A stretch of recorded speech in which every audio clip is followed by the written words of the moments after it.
भारतीय जनता पक्षाकडून पुण्यात काँग्रेस भवन समोर आंदोलन करण्यात येत आहे। खरं तर काँग्रेस भवनच्या अलीकडे असलेल्या चौकामध्ये भाजप युमोच्या या कार्यकर्त्यांना पोलिसांनी थांबवलेलं आहे। आपण या ठिकाणी मोठा पोलीस बंदोबस्त पाहतो आहोत।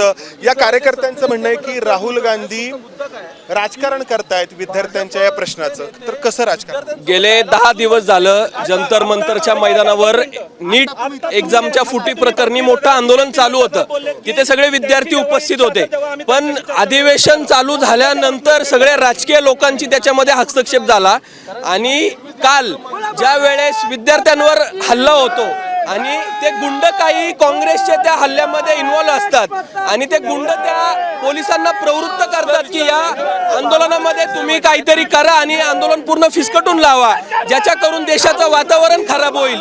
ही आपल्या भारताची संस्कृती नाहीये। विद्यार्थ्यांना न्याय द्यायचं नक्कीच आपल्या देशाच्या पंतप्रधानांच्या मनात आहे, पण हे राहुल गांधी आणि बाकीची जी पिल्लं आहेत ते आंदोलन भडकवायचा प्रयत्न करत आहेत। हल्ला कोणी घडवला? काँग्रेसने घडवला का पोलिसांनी केला?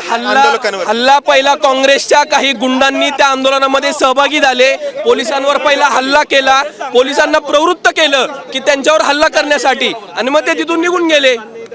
या ठिकाणी काँग्रेसची काय जे गुंड प्रवृत्तीची लोक असतील आणि देशविरोधी कृत्य करणारी लोक असतील हे त्या आंदोलनामध्ये सहभागी झाले, दगड घेऊन लाट्या घेऊन, आणि पोलिसांवर त्यांच्या ठिकाणी हल्ला केला आणि त्यानंतर जे काय आक्रमक त्याला वळण लागले त्याला सर्वस्वी जबाबदार काँग्रेस पक्ष असेल, या देशाला नेपाळ बनवू पाहणारे या डाव्या विचारण्याची शक्ती असतील, या सर्वस्वी जबाबदार आहे। आणि या ठिकाणी जे आम्ही आंदोलन करतोय हे आंदोलन लोकशाही पद्धतीने डॉक्टर बाबासाहेब आंबेडकरांनी दिलेल्या संविधानाने या ठिकाणी आम्ही आंदोलन करू।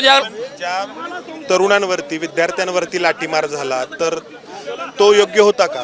नाही, लाठीमार झाला हा योग्य हा प्रश्न या ठिकाणी येत नाही। या ठिकाणी हा प्रश्न आहे की याला संविधानिक पद्धतीने आंदोलन करण्याचा प्रयत्न केलेला, याला विघात वळण लावलंय।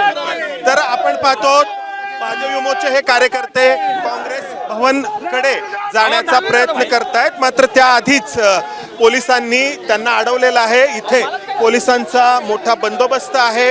हे कार्यकर्ते आपण पाहिलं तर काँग्रेस भवनकडे जाणारा हा संपूर्ण रस्ता मोकळा आहे, कारण पोलिसांनी आधीच बॅरिकेडिंग करून हा सगळा परिसर बंद केलेला आहे आणि यामुळं ही सगळी परिस्थिती पुण्यात आपण पाहतो। कॅमेरामॅन अमोल गवळेसह मंदार गुंजारी, एबीपी माझा, पुणे। एबीपी माझा, उघडा डोळे बघा नीट।